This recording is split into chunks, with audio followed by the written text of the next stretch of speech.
بسم الله والحمد لله والصلاة والسلام على رسوله الأمين وعلى آله وصحبه أجمعين أما بعد رب اشرح لي صدري ويسر لي أمري واحلل عقدة من لساني يفقهوا قولي بسم الله الرحمن الرحيم ومن آياته أن خلق لكم من أنفسكم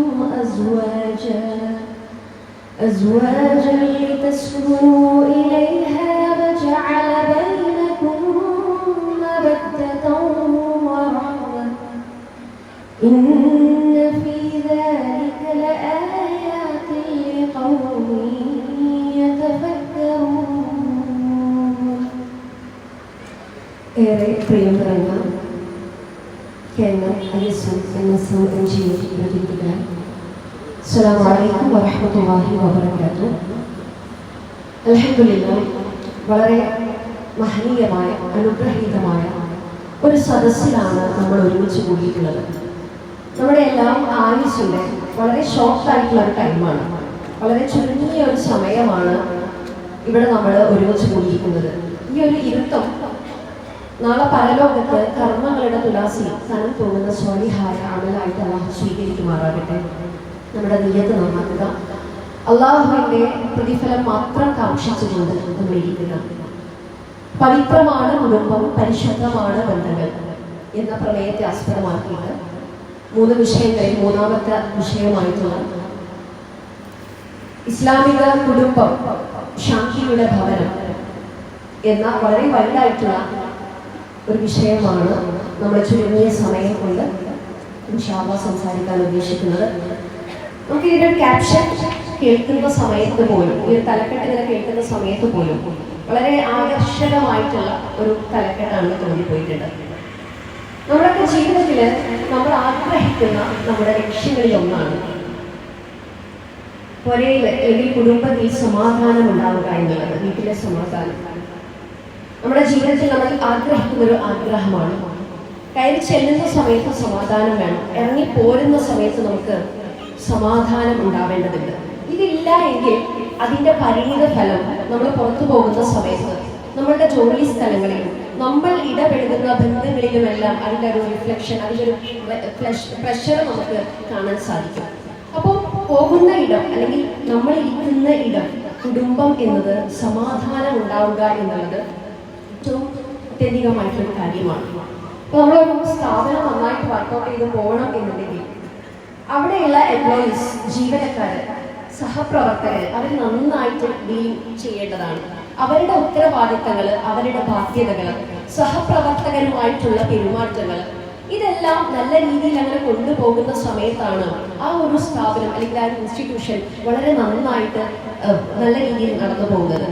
ഇതേപോലെ കുടുംബത്തിലുള്ള ഓരോ മെമ്പേഴ്സാണ് ഞാനും നിങ്ങളും. നമ്മളുടെ പുറയില് നമ്മളുടെ കുടുംബത്തിൽ സമാധാനം കൊണ്ടുതരുന്നുണ്ടെങ്കിൽ അത് പുറത്തുള്ള ഒരാൾ വന്ന് കൊണ്ടുതരുന്ന ഒന്നല്ല. ഞാനും നിങ്ങളും അടങ്ങുന്ന കുടുംബത്തിലുള്ള ഓരോ അംഗങ്ങളും ശ്രദ്ധയോടെ പോയാൽ മാത്രം ലഭിക്കുന്ന ഒന്നാണ്. കൊടുക്കാനുള്ള നമ്മളുടെ ബാധ്യതകൾ, നമ്മളുടെ ഉത്തരവാദിത്തങ്ങൾ, കൊടുക്കാനുള്ള അവകാശങ്ങൾ, ഇതൊക്കെ അതിനെക്കുറിച്ച് വളരെ ബോധ്യത്തോടു കൂടിയിട്ടും സൂക്ഷ്മതയോട് കൂടിയിട്ടും സ്നേഹത്തോടു കൂടിയിട്ടും അങ്ങോട്ടും ഇങ്ങോട്ടും കൊടുക്കാനുള്ള ഇമോഷൻസ് ഉണ്ടാകും. അത് സ്നേഹമായിക്കോട്ടെ, സംതൃപ്തി ആയിക്കോട്ടെ, പല രീതിയിലുള്ള പല ഇമോഷൻസ്, വികാരങ്ങൾ, ഇത് നമ്മൾ പ്രകടിപ്പിക്കുമ്പോഴും കൈമാറുമ്പോഴുമാണ് ഇഹത്തിലും പരത്തിലും സമാധാനമുള്ള വിജയബന്ധിതമായിട്ടുള്ളൊരു കുടുംബം നമുക്ക് വാർത്തെടുക്കാൻ സാധിക്കുകയുള്ളൂ. നേരത്തെ മൗലവി പറഞ്ഞതുപോലെ ഈ ലോകത്തിനൊക്കെ ഓളെ കിട്ടി അല്ലെങ്കിൽ അവനെ കിട്ടി, ഇനി പരലോകത്ത് ഇത് കിട്ടാൻ നിൽക്കണം എന്നുള്ള ഒരു ഫീലിങ്സ് അല്ലെങ്കിൽ അങ്ങനെയുള്ള ഒരു വിചാരമല്ല നമ്മളുടെ ഇണക്ക് അല്ലെങ്കിൽ നമ്മളുടെ കുടുംബത്തിലുള്ള ഓരോ അംഗങ്ങൾക്കും ഉണ്ടാവേണ്ടത്. ഈ കുടുംബസമേതം അവനോടൊപ്പം അല്ലെങ്കിൽ അവളോടൊപ്പം സ്വർഗത്തിൽ പ്രവേശിക്കണം എന്നുള്ള ആഗ്രഹത്തോടു കൂടിയിട്ടാണ് നമ്മളുടെ ജീവിതം. അങ്ങനെ ഒരു ഫീലിംഗ് കൂടെയുള്ള ആളുകൾക്ക് നമുക്ക് കൊടുക്കാൻ സാധിക്കേണ്ടതുണ്ട്. അവിടെയാണ് നമ്മുടെ വിജയം എന്ന് പറയുന്നത്. എങ്കിൽ വിജയബന്ധിതമാണ് ഈ ഒരു ലൈഫ്, ഈ ഒരു കുടുംബജീവിതം എന്നുള്ളത്. വിഷയത്തിൽ നിന്നും കുടുംബം എന്നുള്ളൊരു പദം ഞാനിവിടെ പുറത്തെടുക്കണം. നമുക്കറിയാം, കുടുംബത്തിന് ഇഷ്ടം പോലെ നിർവചനങ്ങൾ നമുക്ക് പറയാൻ സാധിക്കും. അല്ലാഹു തആല നമുക്ക് നൽകിയിട്ടുള്ള വലിയൊരു അനുഗ്രഹമാണ്, നിഅമത്താണ് നമ്മുടെ കുടുംബം എന്ന് പറയുന്നത്. സാധാരണ നമ്മൾ പറയാറുണ്ട്, കൂടുമ്പോൾ ഇമ്പമുള്ളതാണ് കുടുംബം എന്നുള്ളത്. ശരിക്കും കൂടാത്ത സമയത്തും ഞാൻ എൻ്റെ കുടുംബത്തിലേക്ക് അങ്ങോട്ട് പോവുകയാണ് എന്നുള്ള ഒരു ചിന്ത മനസ്സിലേക്ക് വരുന്ന സമയത്ത് നമുക്കൊരു ഇമ്പം, ഒരു സന്തോഷം, ഒരു സമാധാനം നമുക്ക് ഫീൽ ചെയ്യേണ്ടതുണ്ട്. ഒരു മനുഷ്യൻ പിച്ച വെച്ച് നടക്കുന്നത് അവൻ ജനിച്ചിട്ടുള്ള അവൻ്റെ കുടുംബത്തോടൊപ്പമാണ്. നമ്മൾ ഫിസിക്കലി ആൻഡ് മെന്റലി, ശാരീരികമായിട്ടും മാനസികമായിട്ടും അറ്റാച്ച്മെന്റ് ഉള്ള, കൂടുതൽ അടുപ്പമുള്ളതാണ് നമ്മുടെ കുടുംബത്തിലുള്ള ഓരോ അംഗങ്ങളും. ലോകത്തിന്റെ ഏതൊരു കോണിൽ പോയിട്ടുണ്ടെങ്കിലും വേഗം പുറയിലേക്ക് എത്തണം, വീട്ടിലേക്ക് എത്തണം എന്ന് നമ്മളെ ആഗ്രഹിപ്പിക്കുന്ന, ആകർഷിപ്പിക്കുന്ന ഒരു കാന്തമാണ് നമ്മളുടെ കുടുംബം. നമ്മളുടെയൊക്കെ ജീവിതത്തിൽ സന്തോഷങ്ങൾ ഉണ്ടാവാം, സന്താപങ്ങൾ ഉണ്ടാകാം. ഇവിടെയെല്ലാം നമ്മളോടൊപ്പം ചേർന്ന് നിന്നുകൊണ്ട് അത് ഷെയർ ചെയ്യാനുള്ള, പങ്കുവെക്കാനുള്ള ഒരു ടീമിനെ അള്ള തന്നതാണ്. അപ്പൊ ഞാൻ നിങ്ങളൊക്കെ ജനിച്ചിട്ടുള്ള കുടുംബം എന്ന് പറഞ്ഞാൽ നമുക്ക് ഇഷ്ടം പോലെ ഗ്യാങ്ങുകൾ, ടീമുകൾ ഇവിടെ ഉണ്ട്. നമ്മളൊക്കെ മൊബൈൽ ഫോൺ എടുത്ത് നോക്കുകയാണെങ്കിൽ ഒരുപാട് വാട്സപ്പ് ഗ്രൂപ്പുകൾ ഉണ്ട് അല്ലെ, പല രീതിയിൽ അയൽപ്പക്ക ബന്ധങ്ങൾ തുടങ്ങി, സ്കൂൾ പിന്നെ കോളേജ് തലങ്ങളിൽ തുടങ്ങി ഇഷ്ടം പോലെ ഗ്രൂപ്പുകൾ, ടീം നമ്മുടെ കൂടെ ഉണ്ട്. എന്നാൽ നമ്മൾ ജനിച്ചിട്ടുള്ള കുടുംബം എന്ന് പറയുന്നത് നമുക്ക് എത്ര ഏജ് ഉണ്ടോ, നമുക്ക് എത്ര വയസ്സുണ്ടോ, ആ വയസ്സ് വരെയുള്ള അത്രയും കാലം നമ്മളുടെ കൂടെയുള്ള ഒരു ടീമാണ് നമ്മുടെ കുടുംബം. ഇനി വിവാഹ ജീവിതം പറയുകയാണെങ്കിൽ അല്ലാഹു തആല മഹറൂട്ടി പഠിക്കുക എന്ന് പറഞ്ഞ പോലെ പടച്ച റബ്ബ് സെലക്ട് ചെയ്ത് തന്നിട്ടുള്ള ഒരു ടീമാണ് ഇപ്പത്തുള്ള നമ്മളുടെ ഇണയുടെ കുടുംബം എന്ന് പറയുന്നത്. അപ്പോൾ അത്രയും നമ്മളൊക്കെ ശരിക്കും വീട് കടന്നിട്ടുണ്ടെങ്കിൽ ആദ്യം ഓടി വരുന്നത് ഇവരൊക്കെ ആയിരിക്കും. കുടുംബത്തിന് അറബിയിൽ പറയുന്ന ഒരു വാക്കാണ് ഉസ്രത്ത് എന്നുള്ളത്. ഉസ്രത്തിന്റെ അർത്ഥപരിധി നമ്മൾ എടുത്തു നോക്കുകയാണെങ്കിൽ അതിൽ നമുക്ക് കാണാൻ സാധിക്കുന്ന ഒന്നെന്ന് പറഞ്ഞാൽ അതിന്റെ അർത്ഥത്തിൽ പണ്ഡിതന്മാർ പറഞ്ഞിട്ടുള്ളത് ഒന്ന് കൂവത്താണ്. ഉസ്രത്ത് എന്ന് പറഞ്ഞാൽ എന്താ കൂവത്ത് എന്ന് പറഞ്ഞാൽ പവറാണ്, ശക്തിയാണ്. രണ്ടാമത്തേത് ഹസീൻ എന്ന് പറഞ്ഞിട്ടുണ്ട്, സുരക്ഷിതമായിട്ടുള്ള ഒരു കവചം. വീട്ടിനുള്ളിൽ അങ്ങോട്ട് ഇരിക്കുന്ന സമയത്ത് നമുക്കൊരു കംഫോർട്ട് സോൺ ഫീൽ ചെയ്യേണ്ടതുണ്ട്, ഒരു ആശ്വാസ കേന്ദ്രമായിട്ട് മാറേണ്ടതുണ്ട്. അപ്പൊ ഇങ്ങനെയൊക്കെ നോക്കുന്ന സമയത്ത് നമുക്ക് താങ്ങാവാനും തലോടാനും ഒക്കെ ആൾക്കാർ വേണം. അപ്പൊ നമുക്കറിയാം ഗസയിലൊക്കെ നമ്മൾ കാണുന്ന സമയത്ത് കുഞ്ചു പൈതലുകളാണ്. അവരിങ്ങനെ ഭക്ഷണത്തിന് വേണ്ടി ക്യൂ നിൽക്കുന്ന സമയത്ത് അവരുടെ കുടുംബം നഷ്ടപ്പെട്ട, ഉമ്മയും ബാപ്പയും ഒന്നടങ്കം നഷ്ടപ്പെട്ട, സഹോദരങ്ങൾ നഷ്ടപ്പെട്ട എത്രയോ പിഞ്ചു മക്കളെ നമുക്ക് കാണാൻ സാധിക്കും. താങ്ങാവാനും തണലേകാനും കൂട്ടിപ്പിടിച്ചൊന്ന് സ്നേഹിക്കാനും വിളമ്പി കൊടുക്കാനും ഒക്കെ ആളുകളില്ലാത്തൊരവസ്ഥ എന്നാലോചിച്ച് നോക്കി. നമ്മളൊക്കെ ഒരുപാട് അങ്ങനെ വീഡിയോ അങ്ങനെ ഷെയർ ചെയ്യുന്ന ആൾക്കാരാണ്. വീഡിയോ കണ്ട സമയത്ത് നമ്മളൊക്കെ കണ്ണീര് പൊട്ടിയിട്ടുണ്ട്. അല്ലാഹു തആല അവരുടെ ഹാല് നന്നാക്കി അവർക്ക് ഈ ലോകത്ത് പരലോകത്ത് പറഞ്ഞ പ്രതിഫലം നൽകി അനുഗ്രഹിക്കുമാറാകട്ടെ. അപ്പൊ നമ്മളൊക്കെ മനസ്സിൽ നമ്മളെ കൂടെ പൊമ്പുണ്ട്, വാപ്പുണ്ട്, മക്കളുണ്ട് എന്നുണ്ടെങ്കിൽ അതിന്റെ ഒരു ശുക്ർ നമ്മുടെ ഹൃദയത്തിൽ നിറയേണ്ടതുണ്ട്. കണ്ണുള്ള സമയത്ത് ചിലപ്പോൾ കണ്ണിന്റെ കാഴ്ച നമ്മൾ അറിയില്ല, നമ്മൾ സാധാരണ പറയാറുണ്ട്. പക്ഷെ ഒരു വിശ്വാസി, ഒരു ഇസ്ലാമിക കുടുംബ ജീവിതം നയിക്കുന്ന വിശ്വാസിനിക്കും ഉണ്ടാവേണ്ടത് കണ്ണുള്ള സമയത്ത് കണ്ണിന്റെ കാഴ്ച അറിയാൻ നമുക്ക് സാധിക്കേണ്ടതുണ്ട്. കണ്ണു പോയിട്ടല്ല പഠിച്ചവരെ കണ്ണിന്റെ ഉപയോഗം എന്തായിരുന്നു, എന്തേലും അതിന്റെ ഞാമത്ത് എന്ന് ആലോചിക്കേണ്ടത്. നേരെ മറിച്ചിട്ട് ആ കണ്ണുള്ള സമയത്ത് നമ്മുടെ കൂടെ നമ്മുടെ ഓരോ ഇണയുണ്ട്, നമ്മളെ കൂടെ ഇപ്പൊ നമ്മുടെ കൂടെ അമ്മ വാപ്പുണ്ട്, മക്കളുണ്ട്. ഈ ഉള്ള സമയം അവരുമായിട്ട് പങ്കുവെക്കാനും അവരുമായിട്ട് സ്നേഹം പ്രകടിപ്പിക്കാനും നമുക്ക് സാധിക്കേണ്ടതുണ്ട് എന്നുള്ളതാണ്. ഓരോ ബന്ധങ്ങളും ചേർത്ത് വെക്കാൻ സാധിക്കേണ്ടതുണ്ട്. ഒരു കവി അറബിയിൽ പാടിയിട്ടുണ്ട്,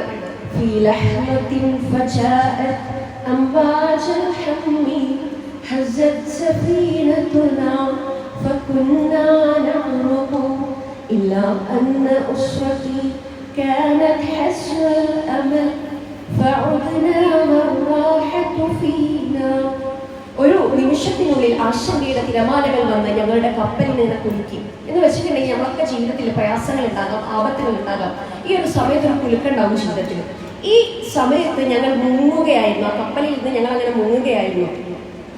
എന്നിരുന്നാലും എൻ്റെ കുടുംബം പ്രതീക്ഷയുടെ കോട്ടയായിരുന്നു. ആയതിനാൽ ഞങ്ങൾ മടങ്ങി. ഞങ്ങളുടെ ഉള്ളിൽ ആശ്വാസമുണ്ട്. അപ്പോൾ നമ്മൾ അടങ്ങുന്ന നമ്മുടെ കുടുംബത്തിന് പ്രതീക്ഷ കൊടുക്കാൻ നമുക്ക് സാധിക്കേണ്ടതുണ്ട്, ആശ്വാസം കൊടുക്കാൻ നമുക്ക് സാധിക്കേണ്ടതുണ്ട്. ഈ ഒരു ആശ്വാസവും പ്രതീക്ഷയും നിറയുന്ന സമയത്ത് നമുക്ക് സമാധാനം ഉണ്ടായിത്തീരും. ഇന്ന് പലപ്പോഴും കുടുംബം ഒരു ഭാരമാവുന്നുണ്ടോ എന്ന് പല ചർച്ചകളിലും വന്നു പോകാറുണ്ട്. പ്രത്യേകിച്ച് നമ്മുടെയൊക്കെ പെൺകുട്ടികൾക്ക്, അല്ലെങ്കിൽ ഒരു വിവാഹം കഴിച്ചതോട് കൂടിയിട്ട് ഫ്രീഡം അങ്ങോട്ട് അവസാനിച്ചു, അല്ലെങ്കിൽ അത് കഴിഞ്ഞു. ഒരു ഉമ്മ പറയുന്നത് കേട്ടു, നമ്മളതൊക്കെ അങ്ങനെ കഴിഞ്ഞു പോയി. ഇപ്പൊ എടുക്കുന്ന മക്കൾ എടുക്കുന്ന തീരുമാനമാണ് നല്ലത് എന്നുള്ളത്. എന്താണ് അവരെടുക്കുന്ന തീരുമാനം? നമ്മുടെ മനസ്സിലെ നമ്മുടെ കുട്ടികളൊക്കെ നല്ല പ്രൊഫഷണലിസ്റ്റുകളാവുക എന്ന് സ്വപ്നം കാണുന്നവരാണ്. നമ്മളുടെ കരിയർ സെറ്റ് ആക്കുക എന്നുള്ള സ്വപ്നം കാണുന്നവരാണ്. ഫിനാൻഷ്യലി എനിക്ക് കപ്പാസിറ്റി, ഞാൻ ആവണം എന്ന് ആഗ്രഹിക്കുന്ന ആളുകളാണ്. പക്ഷെ നമ്മുടെ കുട്ടികളെ ഇതൊക്കെ നല്ലതാണ്, പക്ഷെ ഒരിക്കലും കുടുംബജീവിതം നഷ്ടപ്പെടുത്തിക്കൊണ്ടാവരുത്. ചില ആളുകൾ പറയാൻ ഞങ്ങൾക്ക് കല്യാണമേ വേണ്ടാറില്ല, ഫെമിനിസം പോലുള്ള ഇസങ്ങൾ കയറി വരുന്നുണ്ട്. അപ്പോ ഇവിടെ കുടുംബത്തെ അകറ്റി നിർത്തിക്കൊണ്ടോ അല്ലെങ്കിൽ കുടുംബത്തെ ആവരുത് നമ്മളുടെ ഓരോ പുരോഗതിയും. അതോടൊപ്പം തന്നെ നമ്മുടെ മക്കളൊക്കെ സ്വപ്നം കാണാൻ പഠിപ്പിക്കേണ്ട ഒരു കാര്യം എന്ന് പറയുന്നത് നമ്മൾ നല്ല പ്രൊഫഷണലിസ്റ്റുകളാവണം, നമ്മുടെ കരിയർ ഓക്കെ ആവണം. ഇതോടൊപ്പം തന്നെ നല്ല കുടുംബിനികളാവുക, ഇസ്ലാമിക ബോധമുള്ള കുടുംബനാഥനാവുക എന്നുള്ള ഒരു ലക്ഷ്യം കൂടി നമ്മൾ വെക്കേണ്ടതുണ്ട്. അപ്പോൾ ഇവിടെ ശ്രദ്ധിക്കേണ്ട വിഷയം, ഇസ്ലാം ഒരുപാട് ലക്ഷ്യങ്ങൾ, ഒരു കുടുംബത്തിന്റെ അടിത്തറ എന്ന് പറയുന്നത് ശരിക്കും വിവാഹമാണ്. വിവാഹത്തിന് ഒരുപാട് ലക്ഷ്യങ്ങൾ ഇസ്ലാം പറയുന്നുണ്ട്. ഇതിലൊന്നാണ് നമുക്കറിയാം വിവാഹത്തെ കുറിച്ച് അല്ലാഹ് പറഞ്ഞിട്ടുള്ളത് നിങ്ങൾക്കിടയിൽ സ്നേഹവും കാരുണ്യവും റബ്ബ് ആക്കി തന്നിട്ടുണ്ട് എന്നുള്ളതാണ്. സ്നേഹവും കാരുണ്യവും ശരിക്കും ആരും മബദ്ദ എന്ന് പറഞ്ഞാൽ സ്വദാഖത്തോട് കൂടിയിട്ടുള്ള സുഹൃത്ത് ബന്ധത്തോട് കൂടിയിട്ടുള്ള ഒരു മബദ്ദത്താണ്, ഹുബ്ബാണ് അതുകൊണ്ട് ഉദ്ദേശിക്കുന്നത്. അതേപോലെ റഹ്മത്ത് എന്ന് പറഞ്ഞിട്ടുണ്ടെങ്കിൽ ഒരു മനുഷ്യൻ അവന്റെ ജീവിതത്തിന്റെ തുടക്കം മുതൽ അവസാനം വരെ ആഗ്രഹിക്കുന്നതും തേടുന്നതും നുകർന്നും പകർന്നും നിൽക്കുന്ന ഒരു ക്വാളിറ്റിയാണ്, ഒരു വികാരമാണ് റഹ്മത്ത് എന്ന് പറയുന്നത്. അപ്പൊ നമ്മളൊക്കെ മനുഷ്യ കുഞ്ഞ് എന്ന് പറഞ്ഞിട്ടുണ്ടെങ്കിൽ ഒരു മൃഗത്തിന്റെ കുഞ്ഞിനേക്കാൾ അശക്തനാണ് ജനിച്ചിരിക്കുന്ന സമയത്ത്. നമ്മളിങ്ങനെ വീടെടുക്കുന്ന സമയത്ത് ഈ ബെഡിൽ നിന്ന് മറ്റേ ബെഡിലേക്ക് പോകണം എന്നുണ്ടെങ്കിൽ മാതാവോ പിതാവോ അല്ലെങ്കിൽ ചുറ്റുമുള്ള ഏതെങ്കിലും ഒരു കരങ്ങളോ നമ്മുടെ അടുത്തേക്ക് വരേണ്ടതുണ്ട്.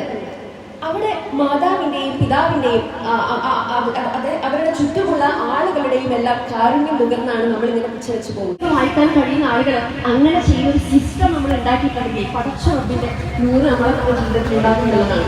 അപ്പോൾ വിശുദ്ധ ഖുർആനിൽ ശരിക്കും ഒരുപാട് വിശേഷണങ്ങളുണ്ട്. അതിലൊന്നാണ് ഹുദ. ഹുദ എന്ന് പറഞ്ഞാൽ എന്താ? ഹുദ എന്ന് പറഞ്ഞാൽ സന്മാർഗം, അല്ലെ? സന്മാർഗം. നമ്മളൊരു സ്ഥലത്ത് പോകുന്ന സമയത്ത് നമുക്ക് വഴി അറിയാതെ ഒരു ഗൈഡ് നമ്മുടെ കൂടെ ഉണ്ടാവും, എത്രത്തോളം സമാധാനം നമുക്ക് ഫീൽ ചെയ്യും, അല്ലെ? ഉണ്ടാകും.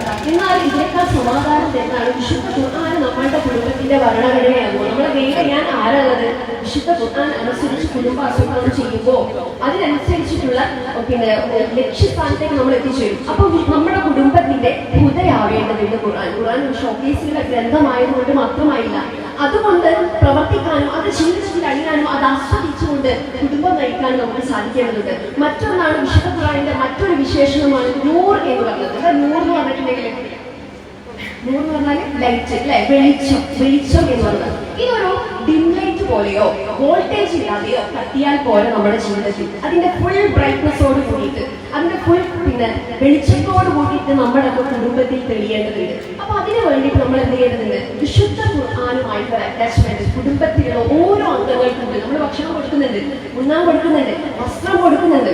എന്നാൽ ഈ ഒരു വിഷയത്തിൽ പ്രത്യേകിച്ച് നമ്മുടെ മക്കളുടെ വിഷയത്തിൽ ഇങ്ങനൊരു സിസ്റ്റം ഉണ്ടാക്കി കൊടുക്കേണ്ടതുണ്ട്. ഷൗക്കിയുടെ ഒരു കവിതയുണ്ട്,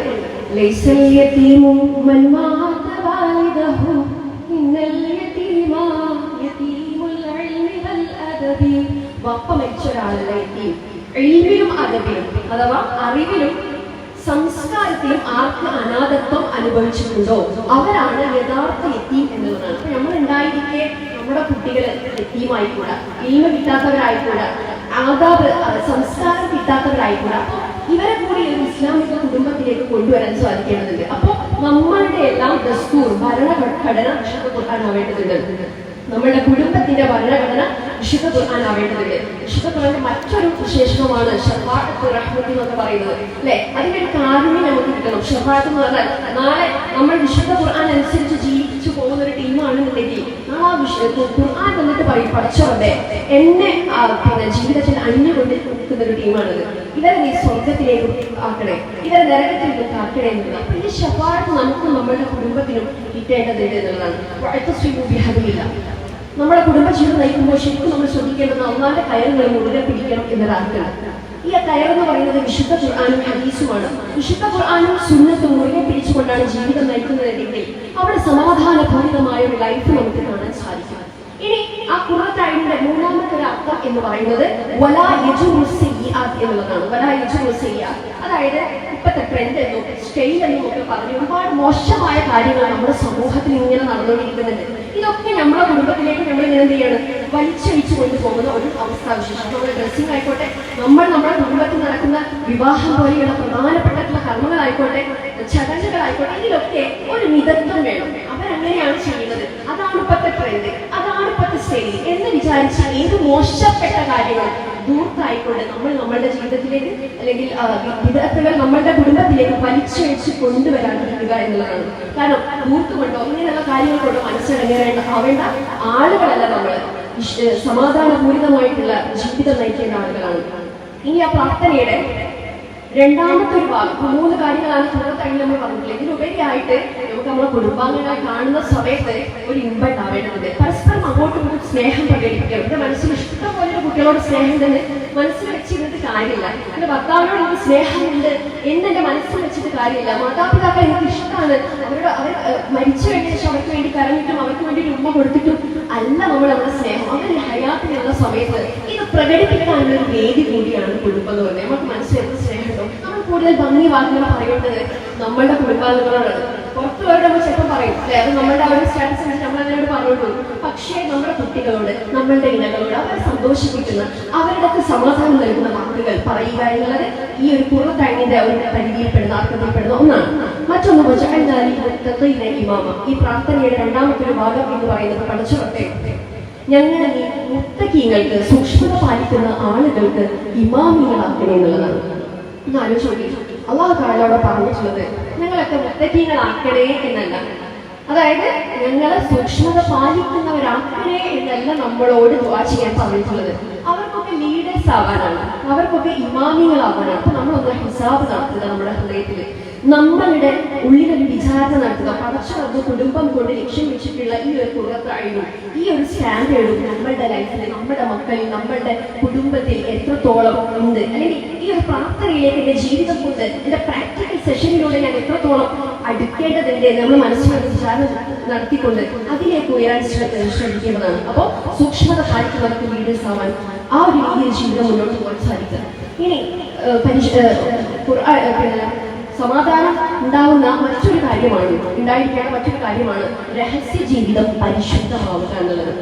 നമ്മുടെയൊക്കെ രഹസ്യ ജീവിതം പരിശുദ്ധമാക്കുക. ഇപ്പോൾ നമ്മളിങ്ങനെ കാണുന്ന സമയത്ത് ഓള് നല്ലോണാണ് അല്ലെങ്കിൽ ഓള് നല്ലോണാണ് എന്ന് പറഞ്ഞിട്ട് ആളുകൾ മാർക്കിടാനുണ്ടാവും. പക്ഷേ നമ്മുടെയൊക്കെ രഹസ്യ ജീവിതത്തിൽ നമ്മൾ ആര് എന്നുള്ളതാണ് സത്യസന്ധമായ മാർക്ക് എന്ന് പറയുന്നത്. ഒരിക്കലും ഉമർ ബിൻ അബ്ദുൽ അസീസിന്റെ അടുക്കൽ ഒരു കവി വന്ന് ഇങ്ങനെ പാട്ട് പാടാണ്. പണ്ടൊക്കെ ഇങ്ങനെ കവി ഇങ്ങനെ വന്ന് പാടിക്കുകയാണെങ്കിൽ അവർ ഉമറാക്കളുടെ അടുത്തോ രാജാക്കന്മാരുടെ ഖലീഫമാരുടെ അടുത്ത് വന്ന് പാടിയാൽ അവർക്ക് ഇങ്ങനെ ഹദിയ അല്ലെങ്കിൽ ഗിഫ്റ്റ് കൊടുക്കും. അതിന് വേണ്ടി ഇവർ നന്നായിട്ട് പുകഴ്ത്തി പാടും. അങ്ങനെ ഉമർ ബിൻ അബ്ദുൽ അസീസിന്റെ അടുക്കൽ ഒരു കവി വന്ന് ഇങ്ങനെ അദ്ദേഹത്തെ വാനോളം പുകഴ്ത്തി പാടുന്ന സമയത്ത് അദ്ദേഹം പറഞ്ഞൊരു വാക്കുണ്ട്, മതി മതി സുഹൃത്തെ, താങ്കൾ എന്നെ കുറിച്ച് പാടേണ്ടതില്ല. കാരണം എന്നെ കുറിച്ച് താങ്കളെക്കാൾ നന്നായിട്ട് അറിവുള്ളവൻ ഞാനാണ്. നമ്മളൊക്കെ ജീവിതം എന്ന് പറയുന്നത് മറ്റുള്ളവരെ നമുക്ക് ഇടുന്ന മാർക്കല്ല ശരിയായ മാർക്ക് എന്ന് പറയുന്നത്. നമ്മളുടെ രഹസ്യ ജീവിതത്തിൽ എന്താണോ അപ്പൊ നമ്മളുടെ ഈമാൻ അളക്കുന്ന ഒരു വലിയൊരു ടൂളാണ് ഇതെന്ന് പറയുന്നത് അല്ലെ, മൊബൈൽ ഫോൺ എന്ന് പറയുന്നത്. ശരിക്കും ഇതൊക്കെ എന്ന് പറയുന്നത് നമ്മുടെ രഹസ്യ ജീവിതം അല്ലെങ്കിൽ നമ്മുടെ സമയം കാർന്ന് തിന്നുന്ന ഒരു രീതിയിലേക്ക് ഉയരാൻ പാടില്ല. നേരത്തെ പറഞ്ഞതുപോലെ ഇസ്ലാം എന്ന് പറഞ്ഞാൽ ഓരോന്നിനും കൃത്യനിഷ്ഠമായ കൃത്യനിഷ്ഠത പറഞ്ഞിട്ടുള്ള ഒരു കാര്യമാണ്. അപ്പോൾ നമ്മൾ ഈ കുടുംബത്തിൽ ഇരിക്കുന്ന സമയത്ത് ഇതിൽ ഒരുപാട് ലിമിറ്റേഷൻ ഇല്ലാതെ ഉമ്മയും പപ്പയും മക്കളും ഇങ്ങനെ മൊബൈൽ ഫോണിൽ ഇരിക്കുന്ന ഒരു അവസ്ഥ ഇതുണ്ടാവാൻ പാടില്ല. കുട്ടികൾക്ക് കയറി ഇട്ടതുപോലെ നമ്മൾ മൊബൈൽ ഫോണിൽ കൊണ്ടു കൊടുക്കുക. ഇതിനൊക്കെ ഒരു ലിമിറ്റേഷൻ ഉണ്ട്, ഒരു ടൈം വെക്കണം. പിന്നെ കുട്ടികൾ വരുന്ന സമയത്ത് അവരുമായിട്ടുള്ള ക്വാളിറ്റി ടൈം സ്പെൻഡ് ചെയ്യാൻ, ചെലവഴിക്കാൻ എനിക്ക് സാധിക്കേണ്ടതുണ്ട്. അതേപോലെ തന്നെ നമ്മുടെ തെക്കുവയുടെ ഡോർ ഓപ്പൺ ചെയ്തിട്ട് വേണം നമ്മൾ ആ മൊബൈലിന്റെ ലോക്ക് തുറക്കണമെങ്കിൽ സൂക്ഷ്മത പാലിക്കേണ്ടതുണ്ട്. ഇഷ്ടംപോലെ ഹൈറും ഷെറും ഇതിലുണ്ട്. മ്ലേച്ഛതയുടെ അല്ലെങ്കിൽ അലങ്കാരങ്ങളുടെ ഒരു വിഭവം തന്നെ ഇതിൽ ഒഴിഞ്ഞിട്ടുണ്ട്. നമ്മളൊന്ന് ക്ലിക്ക് ചെയ്താൽ ഏതെല്ലാം ലോകത്തേക്ക് പോകാൻ പറ്റുമോ ആ ഒരു രീതി നമുക്ക് പോകാൻ സാധിക്കും. അതുകൊണ്ട് തന്നെ ഇത് ഉപയോഗിക്കുന്ന സമയത്തും നമ്മുടെ മക്കൾക്ക് കൊടുക്കുന്ന സമയത്തും ഒക്കെ അനാവശ്യമായിട്ടുള്ള കാഴ്ചകൾ അല്ലെ, കണ്ണിൽ പറഞ്ഞ ശരിക്കും അല്ല എല്ലാം കാണാൻ തന്നതല്ല, ചിലത് കാണാതിരിക്കാനുള്ളതാണ്. ചെവി അല്ലെങ്കിൽ ഓരോ അവയവം എന്ന് പറഞ്ഞാൽ എല്ലാം കേൾക്കാനുള്ളതല്ല, ചിലത് കേൾക്കാതിരിക്കാനുള്ളതാണ്. ഈ ഒരു ബോധ്യം റബ്ബ് തന്ന നിഅമത്താണ് എൻ്റെ കയ്യിലുള്ളതും ഞാനും എൻ്റെ ഓരോ അവയവവും എന്നുള്ള രീതിയിൽ സൂക്ഷ്മതയോടുകൂടി ജീവിക്കാൻ നമുക്ക് സാധിക്കേണ്ടതുണ്ട്. മാത്രമല്ല മൊബൈൽ ഫോൺ കൊണ്ട് ഒരുപാട് ദുരന്തങ്ങൾ നമ്മുടെയൊക്കെ ജീവിതത്തിൽ അല്ലെങ്കിൽ നമ്മുടെ സമൂഹത്തിൽ നമ്മൾ കാണുന്നുണ്ട് അല്ലെ. അതിൽ ഇട്ടിട്ടുള്ള പിന്നെ ചാറ്റിങ്ങും ചീറ്റിങ്ങുമായിട്ടുള്ള ഒരുപാട് റിലേഷൻസ് പരിശുദ്ധത നഷ്ടപ്പെടുത്തുന്ന രീതിയിൽ കുടുംബം ഒന്ന് ആടിയുളഞ്ഞ് ഒരുപാട് കുടുംബങ്ങളുണ്ട് മൊബൈൽ കൊണ്ട് അല്ലെങ്കിൽ ഒരു സോഷ്യൽ മീഡിയയുടെ ഉപയോഗം കൊണ്ട് ഒന്ന് പിന്നെ താഴെ തകർന്നു നിൽക്കുന്ന അവസ്ഥയിൽ നിൽക്കുന്ന ആളുകൾ. അവർക്ക് അത്തരം ദുരന്തങ്ങളിൽ നിന്നെല്ലാം നമ്മളെ കാത്തുരക്ഷിക്കുമാറാവില്ല. ഇതേപോലെ ഇതിന് സമാധാനവും ശാന്തിയും പരിശുദ്ധതയും കഴിക്കുന്ന ഒരുപാട് ചിന്തകൾ ഇസങ്ങളും കടന്നു വരുന്നത്. പലർക്കും വിവാഹം കഴിക്കുന്നതിലാണ് പ്രശ്നം അല്ലെ. എന്നാൽ എത്രയും പ്രേമിച്ചു നടക്കാം. നമുക്കറിയാം ഒരുപാട് അടുത്ത കാലത്തായിട്ട് ഒരുപാട് ചർച്ചകൾ വരുന്നത് ലിബറലിസം, ആണും പെണ്ണൊക്കെ ഒരേപോലെ എന്നുള്ള രീതിയിൽ. ഇതേപോലെ ഫെമിനിസം എന്ന് പറയുന്ന കുറച്ച് ടീം മുന്നോട്ട് വന്നിട്ടുണ്ട്. അതായത് പിന്നെ ശരിക്കും വിവാഹം എന്നുള്ളത് ശരിക്കും ഒരു അടിമത്തമാണ്. അല്ലെങ്കിൽ ഒരു ഭർത്താവിന്റെ കൂടെ ജീവിക്കുന്നത് വിവാഹം ഒരു വീടൊരു കാരാഗ്രഹവും മക്കളൊരു ചങ്ങലയുമാണ് എന്ന് തുടങ്ങുന്നുള്ള ഒരുപാട് കോട്ടിങ്സ് അവരുടെയൊക്കെ ആ ഒരു പിന്നെ സിദ്ധാന്തങ്ങൾ നമുക്ക് കാണാൻ സാധിക്കും എന്നുള്ളതാണ്. അപ്പൊ ഇങ്ങനെയുള്ള കാര്യങ്ങളൊക്കെയാണ് നമ്മുടെ കുട്ടികൾ കണ്ടു വളർന്നു വരുന്നത്. ഇതോടൊപ്പം തന്നെ ഒരുപാട് റിലേഷൻസ്, ആൺ പെൺ സൗഹൃദങ്ങൾ, ബെസ്റ്റി സമ്പ്രദായം. ഇപ്പൊ ബെസ്റ്റി ഒക്കെ പോയിട്ട് ശരിക്കും സിറ്റുവേഷൻഷിപ്പ് എന്ന് പറയുന്ന ഒരു സംഭവം ഉണ്ടായിരുന്നു. സിറ്റുവേഷൻഷിപ്പ് എന്ന് പറഞ്ഞിട്ടുണ്ടെങ്കിൽ എന്താണ്, നമുക്കിപ്പോൾ എന്താണോ ഈ മൂമെന്റിൽ ഒരു ആണിനും പെണ്ണിനായിട്ട് തോന്നുന്നത് അത് ചെയ്യുക എന്നുള്ളത്. ഒരു കമ്മിറ്റ്മെന്റ് ഇല്ല, ഒരു സ്നേഹം എന്താണോ അപ്പൊ നമുക്ക് തോന്നുന്നത് അത് നമ്മൾ ചെയ്യാനുള്ളത്. ലിവിങ് ടുഗദർ, വിവാഹം കഴിക്കാതെ ഇങ്ങനെ ഒരുപാട് കാലം വരെ ബന്ധപ്പെട്ട് ജീവിക്കാം. നമ്മൾ സാധാരണ പാട്ടിട്ടുണ്ടല്ലോ, പിന്നെ പാറി നടക്കും പക്ഷികളൊന്നും വേളി കഴിക്കാറില്ല, ബാക്കി ഓർമ്മയില്ല, തമ്മിൽ മടുത്തു കഴിഞ്ഞാൽ ഗുഡ് ബൈ ചൊല്ലി പിരിയാം അല്ലെ. വല്ലാത്ത അസ്വസ്ഥത. ഇതൊക്കെ നമ്മളൊരു കുടുംബത്തിൽ ബന്ധപ്പെട്ടിട്ടുണ്ടെങ്കിൽ നമുക്കറിയാം എന്തായിരിക്കും അതിന്റെ ഒരു പിന്നെ അവസ്ഥാവിശേഷങ്ങൾ. അതേപോലെ ലെസബിയൻ കപ്പിൾസ് അല്ലെ. ലെസബിയൻ കപ്പിൾസ് എന്താണ് ലെസബിയൻ കപ്പിൾസ് എന്ന് പറഞ്ഞാൽ ആണും പെണ്ണും നമുക്ക് അങ്ങനെയാണ് ഇമോഷൻസ് തോന്നുന്നത്, നമുക്ക് അങ്ങനെയാണ് വികാരം തോന്നുന്നത്. അപ്പൊ അതനുസരിച്ച് അത് നമ്മളുടെ സ്വാതന്ത്ര്യമാണ്, അതിനനുസരിച്ച് പോവാം. ഈ ഒരു രീതി we don't want to get married, ഞങ്ങൾക്ക് വിവാഹം തന്നെ വേണ്ട എന്ന് പറയുന്ന ആളുകൾ. ഇനിയോ മക്കളുണ്ട്, ഇണകളുണ്ട്, ഇതുണ്ടായിട്ട് പോലും അവിഹിത ബന്ധങ്ങളിലേക്ക് കടന്നു ചെല്ലുന്ന ഒരുപാട് ആൾക്കാർ. ഇത് നമ്മൾ ആൾക്കാരെ കണ്ടാൽ നമുക്ക് മനസ്സിലാവില്ല ഇത് ഇങ്ങനെ ചെയ്തിട്ടുണ്ടാകും എന്നുള്ളത്. പക്ഷേ ഇതൊക്കെ എന്ന് പറഞ്ഞാൽ നമ്മുടെ രഹസ്യ ജീവിതം പരിശുദ്ധമാവാത്തത് കൊണ്ടുള്ള ഒരു കാര്യമാണ്. അപ്പൊ സൂക്ഷ്മത പാലിക്കുക എന്നുള്ളത് കുടുംബ വിജയത്തിന്റെ ഒന്നാണ്. പ്രണയം ഹലാലായ ബന്ധത്തിലൂടെ ആവേണ്ടതുണ്ട്. മിഥാക്കൽ ഒലിയുന്ന പരിഷ്ഠമായ കരാറാണ്. ആ കരാറിനെ ചതിക്കുന്ന വഞ്ചിക്കുന്ന ചതിക്കുഴികളിൽ നമ്മൾ ഒരിക്കലും ഇടപെടാൻ പാടില്ല. ജസ്റ്റ് ഒരു ചെറിയൊരു ചാറ്റിംഗ് കൊണ്ടായിരിക്കും നമ്മൾ തുടങ്ങിയിട്ടുള്ളത്. പക്ഷെ അത് പിന്നീട് അത് ആത്മഹത്യകളും കൊലപാതകങ്ങളും കുടുംബ തകർച്ചകൾ പടക്കുകളുമായിട്ട് പിന്നെ പരിഗണിക്കുന്നത് നമുക്ക് കാണാൻ സാധിക്കും. അപ്പോൾ പ്രണയം ഇണയോട് മാത്രം എന്നുള്ള പരിശുദ്ധത നമുക്ക് സമാധാനം നൽകുന്നതാണ്. ഇതാണ് സുദൃഢമായ ബന്ധം എന്ന് പറയുന്നത്. ശരിക്കും അല്ലാഹു വിശുദ്ധ ഖുർആനിൽ പറഞ്ഞിട്ടുള്ളത് വലാ തഖ്റബു സിന, പിന്നെ സിനയോട് നിങ്ങൾ സിന ചെയ്യരുത്. സിന എന്ന് പറഞ്ഞാൽ വ്യഭിചാരം. ഇതൊക്കെ ചെയ്യരുത് എന്നല്ല പറഞ്ഞിട്ടുള്ളത്, അതിനോട് അടുക്കരുത് എന്നാണ് പറഞ്ഞിട്ടുള്ളത്. നമ്മളുടെ നോട്ടം ഫസ്റ്റ് സൈറ്റിൽ തിരിഞ്ഞു നോക്കില്ല അല്ലെ, നോട്ടം, അതേപോലെ ഈ ചാറ്റിംഗ്, അതുപോലെ പല രീതിയിലുള്ള കാര്യങ്ങളായിരിക്കും ജസ്റ്റ് തുടങ്ങുന്നത്. പക്ഷെ ഇതുപോലും വ്യഭിചാരത്തിന്റെ ഇടത്തിലാണ് പടച്ചുറപ്പ് നിർവഹിച്ചിട്ടുള്ളത്. അപ്പം നമുക്ക് കാണാൻ സാധിക്കും ഇവരൊക്കെ നമ്മുടെ കുട്ടികളെ വളരെയധികം ബോധവാന്മാരാക്കേണ്ടതുണ്ട്. ശരിക്കും വിവാഹത്തിന് മുന്നേ അവർക്ക് കുടുംബ വായനകൾ കൊടുക്കേണ്ടതുണ്ട്. നമ്മൾ കെമിസ്ട്രി, ഫിസിക്സും മറ്റേ കാര്യങ്ങൾ ദുനിയാവിലെ ഭൗതിക ആവശ്യങ്ങൾക്ക് വേണ്ടിയിട്ടുള്ള എല്ലാ സ്റ്റഡീസും എല്ലാ ബുക്സും നമ്മൾ വാങ്ങിക്കൊടുക്കുന്നുണ്ട്. പക്ഷേ ഒരു കുട്ടിക്ക് അവളുടെ വളർച്ചയിൽ തന്നെ കൊടുക്കേണ്ട ഒന്നാണ് കുടുംബ വായന. കുടുംബം എന്ത്, ഇണയോടുള്ള പെരുമാറ്റം, മാതാപിതാക്കളോടുള്ള പെരുമാറ്റം. കാരണം ഇതിലാണ് പിന്നീടുള്ള ലൈഫ് ഓടിക്കൊണ്ടിരിക്കുന്നത്. അപ്പൊ അതുകൊണ്ട് ഇതിനെക്കുറിച്ച് ഒരു പ്രീമാരിറ്റൽ കൗൺസിലിംഗ് സെഷനുകൾ ഇപ്പൊ ഒരു മഹലിൽ ശരിക്കും 9 വിവാഹ മോചനങ്ങളാണ് നടന്നത് ഒരൊറ്റ മഹലിൽ. അപ്പോൾ അവരൊരു പിന്നെ ഒരു തീരുമാനം എടുത്തത് ഇങ്ങനെ പ്രീമാരിറ്റൽ സെഷൻ വെക്കാതെ കുട്ടികൾക്ക് നിക്കാഹ് കഴിച്ചു കൊടുക്കുന്നില്ല എന്നുള്ളത്. ഇതിനൊക്കെ തന്നെ അധികം പെൺകുട്ടികൾക്ക് അഡ്ജസ്റ്റ് ചെയ്യാൻ സാധിക്കുന്നില്ല എന്ന് പറയുന്നത് വളരെയധികം ശ്രദ്ധിക്കേണ്ട ഒരു വിഷയമാണ്. അപ്പോൾ അത് മാത്രമല്ല, ഇന്നിറങ്ങുന്ന സിനിമകൾ, ഇന്നിറങ്ങുന്ന റിയാലിറ്റി ഷോകൾ, യൂട്യൂബ് ചാനലുകൾ നമ്മൾ കാണാറുണ്ട് അല്ലെ. ഇപ്പൊ എങ്ങനെയെങ്കിലൊക്കെ ജീവിതം ശരിക്കും ഒരു 10, 18, 19 വയസ്സിലുള്ള കുട്ടികൾ അല്ലെങ്കിൽ അതിലേറെയുള്ള മക്കള് കപ്പിൾസ് ആയിട്ട് വരികയാണ്, വിവാഹം കഴിക്കില്ല. എന്നിട്ട് ഇവരെ പിടിച്ചിട്ട് ഈ വ്യഭിചാരം ചെയ്യുന്ന ഈ ടീമിനെ പിടിച്ചിട്ട് ഇവരൊരു പിന്നെ സോഷ്യൽ മീഡിയ ഇൻഫ്ലുവൻസർ ആണെന്ന് പറഞ്ഞ രീതിയിൽ ഇവർ ഇന്റർവ്യൂ ചെയ്തുകൊണ്ടിരിക്കുകയാണ്. അപ്പൊ നമ്മളെ കുട്ടികൾ അത് കാണുന്ന സമയത്ത് ഇതൊക്കെ നിസ്സാരമായ കാര്യമാണ്, ഇതൊക്കെ ഇന്ന് ലോകത്ത് നടക്കുന്ന ഒരു കാര്യമാണ് അല്ലെ, ആ ഒരു രീതിയിലൊരു നിസ്സാര ചിന്ത അവരുടെ മനസ്സിൽ വരികയും ഈ തെറ്റുകളൊന്നും തെറ്റല്ല എന്നുള്ള രീതിയിൽ മുന്നോട്ട് പോകുന്ന അവരെ ബ്രെയിൻ വാഷ് ചെയ്യുന്ന രീതിയിലുള്ള ചിന്തകൾ കണ്ടുവരും. അപ്പൊ ഇവിടെ നമ്മൾ നന്നായിട്ട് ശ്രദ്ധിക്കേണ്ടത് അള്ളാന്റെ കയ്യിൽ മുറുകെ പിടിച്ചുകൊണ്ട് എന്താണ് ഇസ്ലാം എന്നുള്ള ആ ഒരു തലോട് കിട്ടിക്കൊണ്ട് തന്നെ നമ്മളെ കുടുംബത്തിലായാലും ഇഷ്ടം പോലെ പെർസെന്റേജ് നമ്മുടെ കുട്ടികൾ നമ്മുടെ കയ്യിലായിരിക്കും. ആ കുട്ടികൾക്ക് ചെറുപ്പം മുതലേ നമുക്ക് കൊടുക്കാൻ സാധിക്കേണ്ടതുണ്ടല്ലോ. അപ്പൊ സമാധാനം ലഭിക്കണം എന്നുണ്ടെങ്കിൽ ഇത്തരം കാര്യങ്ങൾ നമ്മൾ ശ്രദ്ധിക്കേണ്ടതുണ്ട്. ഇവിടൊക്കെ ശരിക്കും ലജ്ജ എന്നുള്ളൊരു ക്വാളിറ്റി ഇന്ന് സമൂഹത്തിന് പിന്നെ നഷ്ടപ്പെട്ടുകൊണ്ടിരിക്കുന്ന അവസ്ഥയാണ്. ലജ്ജ എന്നുള്ള ക്വാളിറ്റി ശരിക്കും ഈമാനിന്റെ ഒരു ശാഖയാണ് ലജ്ജ എന്ന് പറയുന്നത്, അൽ ഹയാ എന്ന് പറയുന്നത്. ഇത് നഷ്ടപ്പെട്ടുകൊണ്ടിരിക്കുന്ന ഒരു അവസ്ഥ. എന്നാൽ ഇത് മുഖമുദ്രയാക്കിയിട്ട് മുന്നോട്ട് നീങ്ങേണ്ട ആളുകളാണ്. കൊടുക്കേണ്ട സമയത്ത് നമ്മൾ കൊടുക്കുക. പിന്നെ ബന്ധങ്ങൾക്ക് അങ്ങേയറ്റം സ്ഥാനം കൊടുത്തിട്ടുള്ള മതമാണ് ഇസ്ലാം മതം. നമ്മൾ വിശുദ്ധ ഖുർആൻ എടുത്ത് നോക്കുകയാണെങ്കിലും ഹദീസ് എടുത്ത് നോക്കുകയാണെങ്കിലും അല്ലെ, ബന്ധങ്ങൾ എന്ന് പറയുന്നത് ഒരുപാട് ബന്ധങ്ങളുണ്ട്. സാമൂഹിക ബന്ധമുണ്ട്, പിന്നെ അയൽപ്പെട്ട ബന്ധമുണ്ട്, ആദർശ ബന്ധമുണ്ട്. എന്നാൽ ഓരോരോ ടീമിന് ഓരോ മെമ്പേഴ്സിന് എടുത്തിട്ട് വിശുദ്ധ ഖുർആൻ ഹദീസിൽ പറയുന്നത് കാണാം. ഉമ്മ ഉപ്പ എന്നൊക്കെ പറയുന്നത് ഫാമിലിയിലുള്ള നമ്മുടെ കുടുംബത്തിലെ ഒരു മെമ്പറാണ്. എന്നാണ് പറഞ്ഞിട്ടുള്ളത് അല്ലെ. അള്ളാഹനെ ആരാധിച്ചതിന് ശേഷം രണ്ടാമതായിട്ട് നമ്മളോട് ചെയ്യാൻ പറഞ്ഞിട്ടുള്ളത് മാതാപിതാക്കൾക്ക് ഇഹ്സാൻ ചെയ്യുക. അല്ലെങ്കിൽ വാപ്പയും ജീവിച്ചിട്ടുണ്ടെന്നുണ്ടെങ്കിൽ നമ്മളെ കൂടെ ഒരു ഹയാത്തിലുണ്ട് എന്നുണ്ടെങ്കിൽ തീർച്ചയായിട്ടും അവർക്ക് സേവനം കൊണ്ട്, അവർക്ക് സ്നേഹം കൊണ്ട്, നന്മകൾ കൊണ്ട് മൂടാൻ നമുക്ക് സാധിക്കേണ്ടത്. നമ്മുടെ സമയം ഇങ്ങനെ പോവാണ്. നാളെ ഈ ഇട്ടിരിക്കുന്ന മൊത്തം നമ്മൾ തന്നെയാണോ കഴിക്കുക, നമ്മൾ ഇട്ടിരിക്കുന്ന ഈ മുട്ടുസൂചിയുടെ പിന്നെ നമ്മളാണോ കഴിക്കുക എന്ന് നമുക്ക് പറയാൻ പാടില്ല. ഒരു ഗ്യാരണ്ടിയും ഇല്ലാത്തതാണ് മനുഷ്യന്റെ ജീവിതം. ഇന്ന് കൂടെയുള്ളവർ നാളെ ഉണ്ടാവുമെന്ന് അറിയില്ല. അതുകൊണ്ട് പ്രത്യേകിച്ച് ഉമ്മ ഉപ്പ എന്നുണ്ടെങ്കിൽ അവർ വൃദ്ധരാണെങ്കിൽ വാർദ്ധക്യത്തിൽ എത്തിയിട്ടുണ്ടെങ്കിൽ അതിങ്ങനെ ഫുട്ബോൾ കളിക്കുന്ന പോലെ ഓരോ നോക്കിക്കോട്ടെ മറ്റൊരു നോക്കിക്കോട്ടെ ഇന്നുള്ളതല്ല. വിശുദ്ധ ഹദീസ് പഠിച്ച ഒരു കുടുംബനാഥക്കും ഉണ്ടാവേണ്ടത്. അപ്പൊ നമ്മളെ മനസ്സിൽ ഈ ആയത്തുകൾ ഹദീസുകളൊക്കെ വരേണ്ടത് പ്രാക്ടിക്കൽ ആക്കണം. അള്ളാഹ് ഉമ്മനെയും വപ്പനെയും നോക്കിയിട്ടുണ്ടെങ്കിൽ എനിക്ക് തരാൻ പോകുന്നത് സ്വർഗമാണ്. ആ ഒരു ഇഷ്ടത്തോടുകൂടി നോക്കാനുള്ള മനസ്സ് പാകപ്പെടണം. അവിടെയാണ് നമ്മൾ അള്ളാഹ് ചോദിക്കുന്നുണ്ടല്ലോ, അറിവുള്ളവരും അറിവില്ലാത്തവരും സമമാകുന്നു എന്നുള്ളത്. ഇവിടെ ഇസ്ലാമിക കുടുംബം എന്ന് പറഞ്ഞാൽ ഈ ഒരു അറിവുള്ള ടീമാണ്. ആ ഒരു അറിവ് നമുക്ക് പ്രയോജനപ്പെട്ടത് തിയറി ആയിട്ട് നീങ്ങാൻ പോരാ, നമുക്ക് പ്രാക്ടിക്കലാക്കാൻ പ്രാവർത്തികമാക്കാൻ സാധിക്കേണ്ടതുണ്ട്.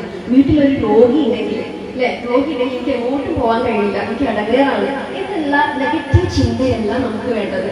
ഇത് നോക്കുന്നതോടുകൂടി റബ്ബ് ഈ ലോകത്തും പരലോകത്തും എനിക്ക് ഹൈറും ബർക്കത്തും പ്രദാനം ചെയ്തു. ഒരു രോഗിനെ നോക്കുന്ന ഹദീസുകൾക്ക് മനസ്സിലേക്ക് ഓടിയെത്തേണ്ടതുണ്ട്. ആ ഒരു രീതിയിൽ ജീവിക്കുകയാണെങ്കിൽ തീർച്ചയായിട്ടും എന്ത് ചെയ്യും, നമ്മുടെ ജീവിതം നമ്മുടെ സ്റ്റൈൽ ഓഫ് ലൈഫ് എന്ന് പറയുന്നത് നമ്മുടെ ഈ ഒരു ജീവിതത്തിന്റെ എങ്ങനെയാണ് നമ്മൾ ആ ഗതി കൊണ്ടുപോകേണ്ടത് സ്റ്റൈൽ ഓഫ് ഈമാന്റെ ഒരു സ്റ്റൈലിൽ നമ്മൾ കൊണ്ടുപോകാൻ സാധിക്കുന്നത്. അതാണ് പൂർണ്ണമായിട്ട് നമുക്ക് സമാധാനം കിട്ടുക. അല്ലെങ്കിൽ ഓരോ ബോധിപ്പിക്കാൻ വേണ്ടി നമ്മളിപ്പോൾ ചെന്ന് പോയിട്ടില്ലെങ്കിൽ ഓരെന്താ വിചാരിക്കുക, അല്ലെങ്കിൽ മോശമല്ലേ നാട്ടുകാരെന്താ വിചാരിക്കുക, ഈ ഒരു വക ചിന്തയെല്ലാം ഒരു വിശ്വാസിയെ സംബന്ധിച്ചിടത്തോളം ഉണ്ടാവേണ്ടത്. ഞാൻ എൻ്റെ കുടുംബത്തെ പരിപാലിക്കുന്നത്, ഞാൻ എൻ്റെ കുടുംബത്തെ നോക്കുന്നത് അള്ളാഹുമായിട്ടുള്ള ബന്ധമാണ്. അള്ളാഹ് എന്നെ നോക്കിക്കൊണ്ടിരിക്കുന്നുണ്ട്, അള്ളാഹ് എൻ്റെ കൽബ് നോക്കിക്കൊണ്ടിരിക്കുന്നുണ്ട്. ഈ ഒരു രീതിയിൽ ഏറ്റെടുത്ത് വിശാലമായ മനസ്സോട് കൂടി ചെയ്യാൻ സാധിക്കേണ്ടതുണ്ട്. ഉമ്മ എന്ന് പറയുന്നത് ശരിക്കും കുറെ ഉമ്മമാരുണ്ട്. ഉമ്മ എന്ന് പറഞ്ഞാൽ മാതാവ് എന്നുള്ള അർത്ഥം പറയും, മർമ്മമാണ്. അതിന്റെ അർത്ഥം പരിധി എടുത്ത് നോക്കുകയാണെങ്കിൽ മർമ്മം, കേന്ദ്രം, മൂലം എന്നൊക്കെ പറഞ്ഞിട്ട് ഒരു വീടിന്റെ ഒരു ഫോക്കസ് ഏരിയയാണ് ഉമ്മ എന്ന് പറയുന്നത്. പനൂരിയുടെ വരികളുണ്ട്, കാൽപാദം സുവർഗമേ നെവിയൂരും മരുടിയ പരിശുദ്ധ ജന്മമാണിന്റെ പൊന്നുമ്മ, പകലെനിക്കായി കൂട്ടിരുന്ന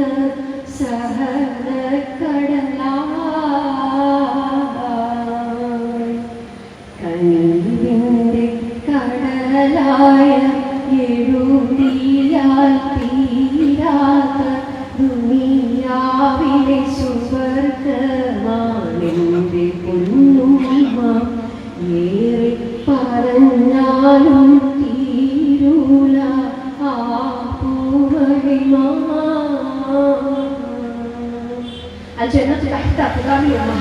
ഉമ്മാന്റെ കാലടി ചുവട്ടിലാണ് സ്വർഗം എന്ന് പറഞ്ഞിട്ടുള്ളത്. ഒരു പിതാവിന് ചെയ്യാൻ കഴിയാത്തതും മാതാവിന് ചെയ്യാൻ കഴിയുന്നതുമായിട്ടുള്ള 3 കാര്യങ്ങളുണ്ട്. ഒന്ന് ഗർഭം ധരിക്കുന്നുണ്ട്, പ്രസവിക്കുന്നുണ്ട്, മുലയൂട്ടുന്നുണ്ട്. പിതാവിനേക്കാൾ നമുക്കറിയാം നമ്മുടെ സാഹചര്യങ്ങൾ അനുസരിച്ച് കൂടുതൽ കുട്ടി നമ്മളെ കയ്യിലായിരിക്കും. ഈ ആയത്ത് അവർക്ക് ആവശ്യമായിട്ടുള്ള സംരക്ഷണം ഇത് ഒന്നും കൂടെ പിന്നെ അടുത്തുകൊണ്ട് ചെയ്യുന്നത് ഉമ്മയാണ്. അങ്ങനെ ഒരുപാട് സ്ഥാനം നൽകിയിട്ടുള്ളതാണ് ഉമ്മ. അതേപോലെ തന്നെ വാപ്പ എന്ന് പറയുന്നത് അൽവാലിദു ഔസതു അബ്വാബൽ ജന്ന. വാപ്പ എന്ന് പറയുന്നത് ശരിക്കും സ്വർഗത്തിന്റെ മധ്യത്തിലുള്ള ഒരു വാതിലാണ്. അതായത് നീ ഉദ്ദേശിക്കുന്നുണ്ടെങ്കിൽ അത് നീ സംരക്ഷിക്കണം, ആ വാതിൽ നമുക്ക് കിട്ടണം എന്നുള്ള രീതിയിൽ വാപ്പനെയും ഉമ്മനെയും രണ്ട് നിധികളായിട്ടാണ് നമുക്ക് സാധിക്കുക. നല്ല മുഹബത്തോടു കൂടി നല്ല പെരുമാറ്റത്തോടു കൂടിയിട്ട് അവരെ പരിപാലിക്കാൻ സാധിക്കുക. ഇനി അവർ മരണപ്പെട്ടു പോയിട്ടുണ്ടെങ്കിലും നമുക്ക് അവർക്ക് ചെയ്തു കൊടുക്കാനുള്ള ഇഹ്സാൻ എന്ന് പറയുന്നത് ദുആയാണ്. വലതും സ്വാലിഹ് നമ്മൾ മരിച്ചു പോയാലും നമ്മൾ പലരും ഇവിടെ വിട്ടേച്ച് പോകും. എന്നാൽ സ്വാലിഹായ കുട്ടി നമ്മളായിട്ടുണ്ടെങ്കിൽ അല്ലെങ്കിൽ നമുക്ക് ശേഷമുണ്ട് എന്നുണ്ടെങ്കിൽ നമ്മളുടെ ഖബർ ഇങ്ങനെ വിശാലമാക്കുന്നതിൽ നമ്മളുടെ ഖബറിലേക്ക് അവരുടെ പ്രാർത്ഥനകൾ എത്തും എന്നുള്ളതിൽ ഒരു സംശയവുമില്ല. ഇതേപോലെ ഇസ്ലാം പ്രാധാന്യം നൽകുന്ന ബന്ധമാണ് ഇണകൾ എന്ന് പറയുന്നത്. ഒരു പെണ്ണ് 5 വക്ത് നമസ്കരിക്കുകയും പിന്നെ ആരാധനകൾ അനുഷ്ഠിക്കുകയും ഭർത്താവിനെ അനുസരിക്കുകയും ചെയ്തിട്ടുണ്ടെങ്കിൽ അവൾ സ്വർഗത്തിലാണ്. അള്ളാഹ് ഓഫർ ചെയ്തിട്ടുണ്ടെങ്കിൽ സ്വർഗമാണ്. ഇതേപോലെ പുരുഷന്മാരോട് പറഞ്ഞിട്ടുണ്ട് ഏറ്റവും നല്ല പെരുമാറ്റം കാണിക്കേണ്ടത് നന്നായിട്ട് ഏറ്റവും ഉത്തമൻ എന്ന് പറയുന്നത് ഓഫീസിൽ നന്നായിട്ട് സംസാരിക്കുന്നവരല്ല, സമൂഹത്തിൽ നന്നായിട്ട് സംസാരിക്കുന്നവരല്ല, തൻ്റെ വീട്ടിലുള്ള വീട്ടുകാരിയോട് ഇണയോട് കുടുംബക്കാരിയോട് നല്ല രീതിയിൽ സംസാരിക്കുന്നവരാണ്. അവരാണ് ഏറ്റവും നല്ലത്. കാരണം അങ്ങനെ വരാനൊരു ടെൻഡൻസി ഉണ്ടാകും ആണുങ്ങളെ സംബന്ധിച്ചിടത്തോളം. അതേപോലെ പെണ്ണിനെ സംബന്ധിച്ചിടത്തോളം ഒരു പക്ഷേ ഭർത്താവിൽ നിന്ന് അനുസരണക്കേട് കാണിക്കാനുള്ള ടെൻഡൻസി ചിലപ്പോൾ ഉണ്ടായിക്കൊള്ളണം. അതുകൊണ്ട് തന്നെ ഇതൊക്കെ പഠിച്ച ഓഫർ ചെയ്തിട്ട് നമുക്ക് തന്നിട്ടുള്ളത് സ്വന്തമാണ്. ഇതുകൊണ്ടല്ല ഈ ഒരു രീതി നമ്മൾ നമ്മുടെ ബന്ധം നന്നാക്കി തന്നിട്ടുണ്ടെങ്കിൽ നിന്റെ നിന്റെ കൂടെ ഉണ്ടെന്നുണ്ടെങ്കിൽ എത്ര ന്യൂനതകളുണ്ടെങ്കിലും അദ്ദേഹത്തെ അല്ലെങ്കിൽ അവളെ ആത്മാർത്ഥമായിട്ട് സ്വീകരിക്കാനും സ്നേഹിക്കാനും സാധിക്കും. ഡൈവോഴ്സ് എന്നൊക്കെ പറയുന്നത് വെറും ഒരു നിസ്സാരമായിട്ട് സമൂഹത്തിൽ കാണുക അല്ലെ. അവനാണ് വേണമെങ്കിൽ അവരെ ഒഴിവാക്കുക. ഒരു കയറിങ്ങനെ അർച്ച് മുറിച്ചു മാറ്റുന്ന ഒരു ലാഭം. എന്നാൽ അള്ളാന്റെ അർച്ച് മുഴുവനുണ്ട്. ഒരു കുടുംബം വിച്ഛേദിക്കപ്പെടുമ്പോൾ അതിന്റെ ഗാംഭീര്യം അതിന്റെ മഹത്വം നമ്മൾ മനസ്സിലാക്കേണ്ടതുണ്ട്. ഇനിയോ ശരിക്കും ദുനിയാവിലെ ഏറ്റവും വലിയ വിധി എന്ന് പറയുന്നത് ഖൽബുൻ ഷാകിറുൻ വലിസാനുൻ ദാകിറുൻ വസൗജത്തുൻ സ്വാലിഹ തുഈനുക അലാ അംരി ദുനിയ വദീനിക ഖൈറുൻ മാ തതനസ്സൽ നാസ്. ജനങ്ങളിൽ എത്ര കുന്നുകൂട്ടി ഒരു നിധി ഉണ്ടാക്കി സമ്പാദിച്ചു വെച്ചിട്ടുണ്ടെങ്കിലും അതിൽ നിന്നെല്ലാം അതിനേക്കാളൊക്കെ ഹൈറായിട്ട് അവർക്ക് കിട്ടുന്ന 3 കാര്യമുണ്ട്. ഒന്ന് ഖൽബുൻ ഷാകിർ, നല്ല എന്ത് ചെയ്യുന്നതുണ്ട് ശക്തിയുള്ള കൽബിന്റെ ഉടമകളാണ് അല്ലെ. നമ്മുടെ പുറകിലൊക്കെ ചിലപ്പോൾ ഒരുപാട് പിന്നെ ഫർണിച്ചറിന്റെ കുറവുണ്ടാകും, അല്ലെങ്കിൽ വേറെ എന്തെങ്കിലുമൊക്കെ പ്രശ്നങ്ങളൊക്കെ ഉണ്ടാകും. അതിന്റെ പേരിൽ എപ്പോഴും കംപ്ലൈന്റ് ബോക്സുകളായിട്ട് മാറുന്ന കുറേ ഒരു സ്വസ്ഥത കൊടുക്കാതെ അങ്ങനെ നൊടിഞ്ഞോണ്ടിരിക്കുന്ന ഒരു ടീമാവുന്നത്. നല്ല സംസാരിക്കണം. അതിനെന്തുണ്ടാകണം? ഈ കൽബിന്റെ ശുക്ർ അല്ല എനിക്ക് തന്നതാണ്, അല്ല എന്താണോ തന്നത് അത് വിളയോടുകൂടിയിട്ട് തൃപ്തിപ്പെട്ടുകൊണ്ട് സ്വീകരിക്കാനുള്ള ഒരു മനസ്സുണ്ടാകുന്ന സമയത്താണ് ശുക്രോടുകൂടി പോകാൻ സാധിക്കും. നമ്മൾ ഓരോ സെഷൻ കഴിയുമ്പോഴും നമ്മുടെ മനസ്സിൽ മാറ്റം ഉണ്ടാകും. ഒരു ഖുർആൻ ആയത്ത് വായിക്കുന്ന സമയത്ത് അള്ളാഹുവിനുള്ള ശുക്ർ കൂടേണ്ടതുണ്ട്, പഴയ പണിയിലേക്കാവുക. അതേപോലെ രണ്ടാമത്തത് ലിസാൻ ദാക്കിർ. നേരത്തെ പറഞ്ഞ അതേ കാര്യം തന്നെ അള്ളാഹനെ ആലോചിക്കുന്നത്, അള്ളാഹനെ ഓർക്കുന്ന ഒരു ലിസാൻ നാവുണ്ടാവും. ദിക്റും കാര്യങ്ങളൊക്കെ ചൊല്ലുക. അതിലുപരിയായിട്ട് ഞാൻ ഈ പറയുന്നത് എനിക്ക് ഇഷ്ടപ്പെടുന്നതാണ്. സംസാരിക്കുന്നതിന്റെ മുന്നേ നമ്മൾ ചോദിക്കും അല്ലെ. ചിലപ്പോൾ നമ്മളൊന്നും ഉണ്ടാതെ നിന്നിട്ടുണ്ടെങ്കിൽ എത്രയോ പ്രശ്നങ്ങൾ അവിടെ അമരും. വിട്ടുവീഴ്ച ചെയ്യുന്നവരെ അള്ളാഹിന്റെ അൽഫുൽ അഅ്ലം എന്നാണ്. നിങ്ങളാണ് എന്ത് ചെയ്ത് അള്ളാഹിന്റെ അടുത്ത് ഏറ്റവും ഉത്തമൻ. നമ്മളിപ്പൊന്നും അവിടെ താന്നു കൊടുത്തിട്ടുണ്ടെങ്കിൽ പടച്ച റബ്ബ് കാണുന്നുണ്ട്, നല്ല കാണുന്നുണ്ട്. അപ്പൊ എന്ത് പ്രയാസമാണ് നമുക്കുള്ളത്? അള്ള കാണുന്നുണ്ട്. അള്ള എന്നല്ലെങ്കിൽ നാളെ എന്നോട് സൊല്യൂഷൻ തരും. അതിന്റെ ഹൈർ പഠിച്ചു തരും എന്നുള്ള രീതിയിൽ നമ്മുടെ ലിസാനിനെ നാവിനെ നന്നായിട്ട് ദിക്റോടുകൂടി കൊണ്ടുപോകാൻ സാധിക്കാം. ഇത് കുടുംബം നല്ല രീതിയിൽ സമാധാനപൂർണ്ണമായിട്ട് കൊണ്ടുപോകാൻ നമുക്ക് സാധിക്കും. മറ്റൊന്ന് എന്ന് പറയുന്നത്, അതായത് ഈ ദുനിയാവിന്റെ വിഷയത്തിൽ ദീനി വിഷയത്തിൽ നിന്നെ സഹായിക്കുന്ന ഇണ, സ്വാലിഹായ ഇണ ഉണ്ടാവുക എന്നുള്ളതാണ്. ഇപ്പൊ വിവാഹം കഴിക്കുന്ന സമയത്തും സമാധാനത്തിലേക്കുള്ള ഒരു റൂട്ടാണ് ഇസ്ലാം ആ ഒരു സെലക്ഷന്റെ ടൈമിൽ പറഞ്ഞിട്ടുള്ളത്. ഒരു പെണ്ണ് വിവാഹം കഴിക്കുന്ന സമയത്ത് 4 കാര്യത്തിന് വേണ്ടിയിട്ടാണ് സൊസൈറ്റിയിൽ സമുദായത്തിൽ ഒരു പെണ്ണ് വിവാഹം ചെയ്യുന്നത്. എന്തൊക്കെയാണ്? ലിമാലിഹ വലിഹസ്ബിഹ വലിജമാലിഹ വലിദീനിഹ എന്നുള്ളതാണ്. ഒന്നെങ്കിൽ അവരുടെ പൈസ ബാക്ക്ഗ്രൗണ്ട് അല്ലെ, എത്ര ആസ്തിയുള്ളവരാണ്, നമുക്ക് മുട്ടാൻ പറ്റിയ ടീമാണെങ്കിൽ നമുക്ക് മുട്ടാം എന്നുള്ള രീതിയിൽ മാറി നോക്കി പോകുന്ന ആളുകളുണ്ട്. രണ്ടാമത്തത് ഹസ്ബ്, അവരുടെ ഉള്ള മഹിമ തറവാട്ടാർ ഏതാണെന്ന് നോക്കിയിട്ട് പോകുന്ന ടീമുണ്ട്. വലി ജമാലിഹ, അവരുടെ ഭംഗിക്ക് അവരുടെ നിറത്തിനൊക്കെ പ്രാധാന്യം നൽകിയിട്ട് വിവാഹം കഴിക്കുന്ന ടീമുണ്ട്. വലി ദീനിഹ, ഈ ദീന് നോക്കിയിട്ട് അവരുടെ മതബോധം നോക്കിയിട്ട് വിവാഹം കഴിക്കുന്ന ആളുണ്ട്. എന്നിട്ട് പ്രവാചകനോട് പറഞ്ഞിട്ടുള്ളത് ഇതിനെ നീ ദീന് നോക്കണം. ഇതാണ് നിന്റെ ജീവിതത്തിൽ ഐശ്വര്യം വരെ. നമുക്കറിയാം ജീവിച്ച് കഴിയുമ്പോൾ ഇതിനൊന്നുമല്ല പ്രാധാന്യം. ഒരാളുടെ ദീനും അയാളുടെ സ്വഭാവമാണ് ഏറ്റവും മുൻഗണനയുള്ളത്. ഇനിയോ ആൺകുട്ടികളായാലും ദീനും ഹുൽക്കും നല്ല സ്വഭാവമുള്ള ആളുകൾ വിവാഹത്തിന് ആൺകുട്ടികളെ വിവാഹം അന്വേഷിച്ച് വരികയാണെങ്കിൽ നിങ്ങൾ നിങ്ങളുടെ പെൺകുട്ടികളെ വിവാഹം ചെയ്തു കൊടുക്കാറുള്ളതാണ്. അപ്പൊ ഇതൊക്കെ നമുക്ക് ശരിക്കും എന്താണ് സമാധാനത്തിലേക്കുള്ള ഒരു വഴിയാണ്. അപ്പോൾ ഒരു കുടുംബത്തിൽ ശരിക്കും വ്യത്യസ്ത കൾച്ചറിലുള്ള ആളുകൾ അല്ലെങ്കിൽ വ്യത്യസ്ത കാറ്റഗറിയിലുള്ള ആളുകൾ ഉണ്ടാകും അല്ലെ. ശരിക്കും വാർദ്ധക്യം ചെന്ന കുറച്ച് ആൾക്കാർ കുടുംബം എന്ന് പറഞ്ഞാൽ ശരിക്കും നമ്മളൊരു പൂന്തോട്ടം പോലെയാണ്. പല രീതിയിൽ മരങ്ങൾ, വലിയ മരങ്ങൾ ഉണ്ടാകും, അതേപോലെ ചെറിയ ചെറിയ പൂക്കൾ ഉണ്ടാവും അല്ലെ. നമ്മുടെ കുഞ്ഞു മക്കളുണ്ടാകും, യുവാക്കളായിട്ടുള്ള ആളുകളുണ്ടാകും, മധ്യവയസ്കരായിട്ടുള്ള ആളുകളുണ്ടാകും, വാർദ്ധക്യത്തിലുള്ള ഉമ്മയും വാപ്പയും ഒക്കെ ഉണ്ടാകും. ഇതെന്നൊക്കെ പറഞ്ഞിട്ട് ഇതാണ് ഇതിനെ കളറാക്കുന്നത്. അതിനാൽ കളറാക്കിയിട്ട് കാണേണ്ട ഒരു മൈൻഡ് നമ്മളുടേതാണ്. ആ ഒരു രീതി അവിടെ നല്ല രീതിയിലുള്ള ഒരു അന്തരീക്ഷം കിട്ടുക എന്നുള്ളത്. ഇനി നമ്മുടെ മക്കളിലേക്ക് നോക്കണം. മക്കൾ എന്ന് പറയുന്നത് നമ്മളോടൊക്കെ ചോദിച്ചിട്ടുണ്ടെങ്കിൽ ആരാണ് നമ്മളെ കുട്ടികൾ? നമ്മുടെ മനസ്സിൽ ഇഷ്ടം പോലെ എന്റെ കുട്ടി എന്നെ സംബന്ധിച്ചിടത്തോളം ആര് എന്ന് ചോദിച്ചിട്ടുണ്ടെങ്കിൽ ഒരുപാട് പദങ്ങൾ നമുക്ക് അതിന്റെ കൂടെ വെക്കാൻ സാധിക്കും. എണ്ണത്തിനുള്ള പടച്ചറപ്പ് തന്നിട്ടുള്ള അനുഗ്രഹമാണ് എന്റെ കുട്ടി. ഹദിയത്തിനുള്ള അള്ളാഹുവിൽ നിന്നുള്ളൊരു സമ്മാനമാണ് അല്ലെ.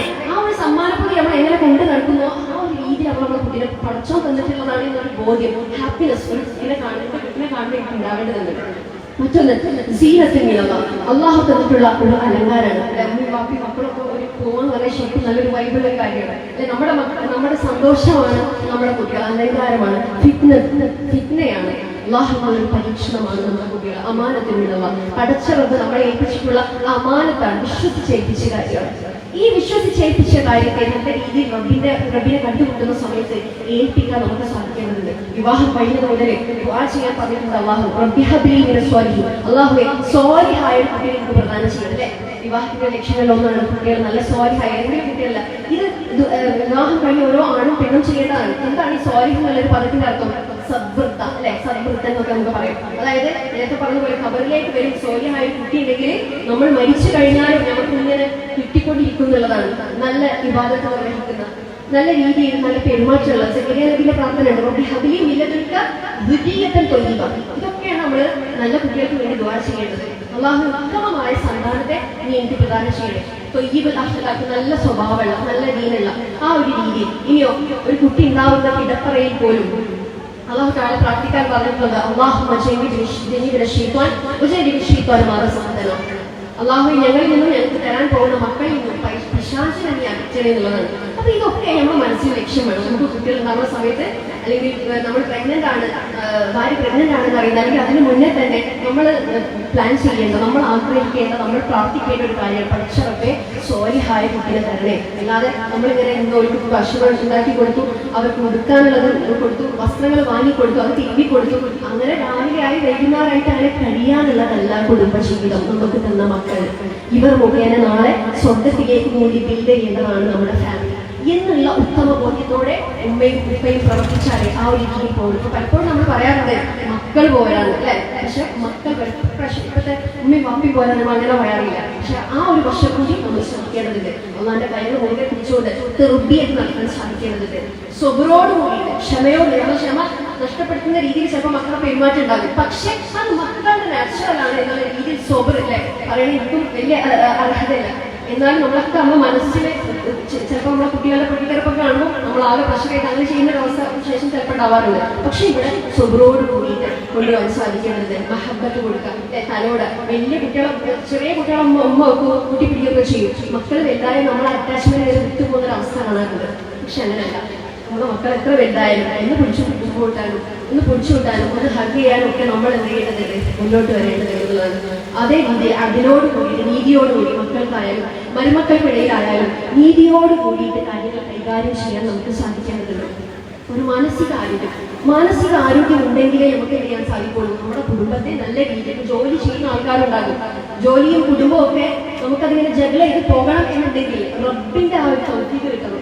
അള്ളാഹുമായിട്ടുള്ള അറ്റാച്ച്മെന്റ് എത്രത്തോളം നന്നാവുമോ അതിനനുസരിച്ച് ആയുസ്സിലും ആരോഗ്യത്തിലും അതേപോലെ സമ്പത്തിലും സമയത്തിലൊക്കെ റബ്ബ് ഹൈറും ബർക്കത്തും പ്രദാനം ചെയ്യും. നമ്മുടെ കുട്ടികളെ കൊണ്ട് നമ്മൾ ലക്ഷ്യം വെക്കേണ്ടത് ഇതാണ്. പണ്ടത്തെ നമ്മൾ ഉറക്കുന്ന സമയത്ത് നമ്മൾ പാട്ട് പാടാറുണ്ടല്ലോ, വീരനാമല്ലാരുടെ വീരകഥകൾ കേൾക്കണം, ശൂരനായി വളരണം, ജീവിത പൊന്നാരമേ.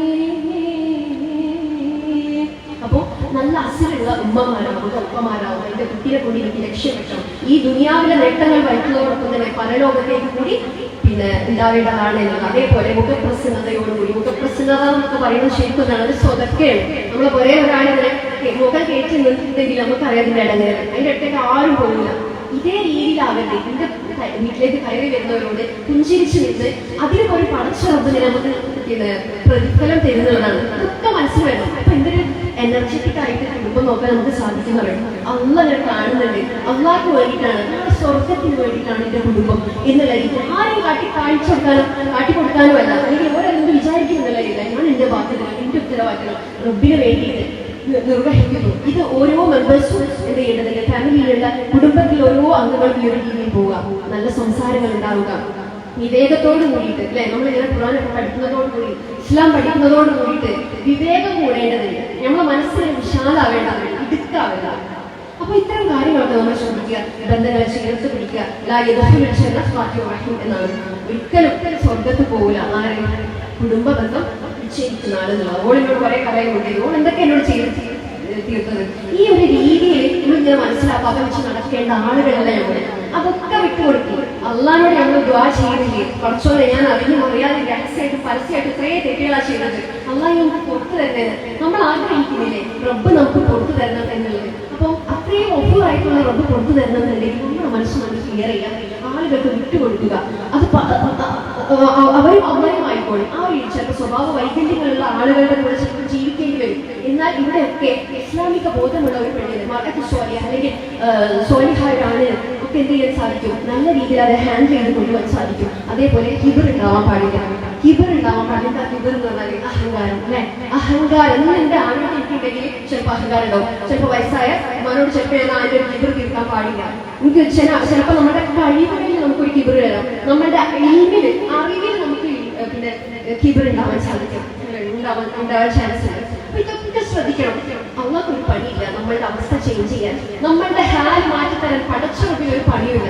അതുകൊണ്ട് എത്രത്തോളം താഴാൻ പറ്റുമോ, എത്രത്തോളം വിശാലമാകാൻ സാധിക്കുമോ ആ ഒരു രീതിയിൽ കാര്യങ്ങൾ കൈയാളാൻ നമുക്ക് സാധിക്കാം. അത് അണുവഴി തൂക്കം മനസ്സിൽ കിബറുണ്ടെന്നുണ്ടെങ്കിൽ അതൊക്കെ എന്റെ അതുകൊണ്ടാണ് കിട്ടിയത് എന്നുള്ള രീതിയിലൊരു ചിന്ത ആളുകൾ നിസ്സാരമാക്കുന്ന രീതിയിലൊരു പിന്നെ ശരിക്കൊരു അണുവഴി തൂക്കം ഉണ്ടെന്നുണ്ടെങ്കിൽ അവർ സ്വർഗത്തിൽ പോകില്ല. അപ്പം ആലോചിച്ച് നോക്കി നമ്മളൊക്കെ ഇത്രയും പിന്നെ സൂക്ഷിക്കേണ്ട ആളുകളാണ് ഉള്ളത്.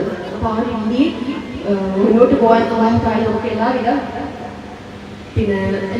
താക്കത്തും നൽകി അനുഗ്രഹിക്കുമാറാകട്ടെ. നേരത്തെ മൗലവി സൂചിപ്പിച്ചതുപോലെ സ്വർഗമാണ് നമ്മുടെ ലക്ഷ്യം. ദാറുസ്സലാമിലേക്കാണ് അള്ളാഹു നമ്മളെ ക്ഷണിക്കുന്നത്. ഒരു നിരർത്ഥകമായ വാക്കും അവിടെ നമുക്ക് കേൾക്കാനുണ്ടാവില്ല. ആ കേൾക്കാത്ത ഒരു ശാരീരികമായ മാനസികമായിട്ട് ഒരു അസ്വസ്ഥതയോ പ്രയാസമോ ഇല്ലാത്ത സ്വർഗം എനിക്ക് ബൈ ചാൻസിൽ കിട്ടുക അല്ലെങ്കിൽ കിട്ടിയാൽ കിട്ടി എന്നുള്ള മനോഗതിയല്ല സ്വർഗത്തെ കുറിച്ചൊരു മുഅ്മിനത്തിന് ഉണ്ടാവേണ്ടത്. എനിക്ക് സ്വർഗം നേടണം എന്ന കണിശമായ ചിന്തയും ആഗ്രഹവും അതിനുള്ള പ്രവർത്തനവുമാണ് നമുക്ക് ഉണ്ടാവേണ്ടത്. സ്വർഗത്തെ കുറിച്ച് 2 വരികൾ പാടിക്കൊണ്ട് നമ്മൾ അവസാനിപ്പിക്കുകയാണ്. സ്വർഗത്തിലുണ്ട് 2 പുണ്യസ്ഥലങ്ങൾ, സ്വർഗത്തിലുണ്ട് 2 പുണ്യസ്ഥാനങ്ങൾ, സൗന്ദര്യത്തിൻ പേമാരി ചൊരിയും വസീലത്ത്, സൗന്ദര്യത്തിൻ പൂങ്കാറ്റ് വീശും ഫളീലത്ത്. റബ്ബേ നീയാർക്കോ നാളെ നൽകാനൊരുക്കി വെച്ചു, റബ്ബേ നീതോ പുണ്യവാളനൊരുക്കി വെച്ചു, റബ്ബേ നീ പ്രേമം ഏറ്റുവാങ്ങാനൊരുക്കി വെച്ചു, റബ്ബേ നീ സ്നേഹം വാരി നൽകാനൊരുക്കി വെച്ചു, റബ്ബേ നീ ഇഷ്ടദാസനൊരുക്കി വെച്ചു, റബ്ബേ നിന്റെ ഇഷ്ടത്തോഴനൊരുക്കി വെച്ചു. ആതി മുഹമ്മദനിൽ വസീലത യാ റഹ്മാൻ, ആതി മുഹമ്മദനിൽ ഫളീലത യാ റഹ്മാൻ. സ്വർഗ്ഗത്തിലുണ്ട് 2 പുണ്യസ്ഥലങ്ങൾ, സ്വർഗ്ഗത്തിലും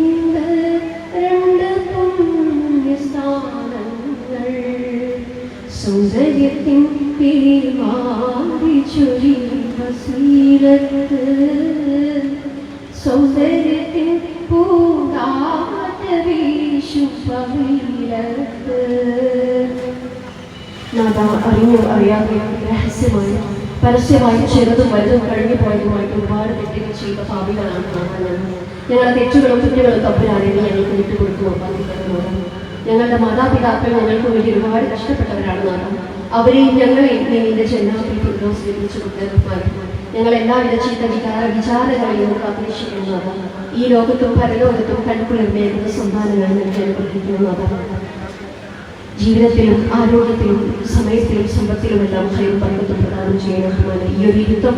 ഇതിൻ്റെ ഒരു കൂലി ഒട്ടും കുറയാതെ ഇനി എന്തെങ്കിലും ന്യൂനതകൾ വന്നു പോയിട്ടുണ്ടെങ്കിൽ നിന്റെ കാരുണ്യം കൊണ്ട് നിന്റെ സ്നേഹം കൊണ്ട് അത് പുറത്തു മാപ്പാക്കി അതിൻ്റെ പൂർണ്ണമായ പ്രതിഫലം ഇന്നത്തെ ദിവസം നീ ഞങ്ങൾക്ക് നൽകി അനുഗ്രഹിക്കുന്നതാണ്. ربنا تقبل منا إنك أنت السميع العليم. ربنا آتنا في الدنيا حسنة وفي الآخرة حسنة وقنا عذاب النار. ربنا هب لنا من أزواجنا وذرياتنا قرة أعين واجعلنا للمتقين إماما. رب ارحمهما كما ربيانا صغارا. رب ارحمهما كما ربيانا صغارا. رب ارحمهما كما ربيانا صغارا. آمين آمين آمين برحمتك يا أرحم الراحمين. وآخر دعوانا أن الحمد لله رب العالمين. السلام عليكم ورحمة الله وبركاته.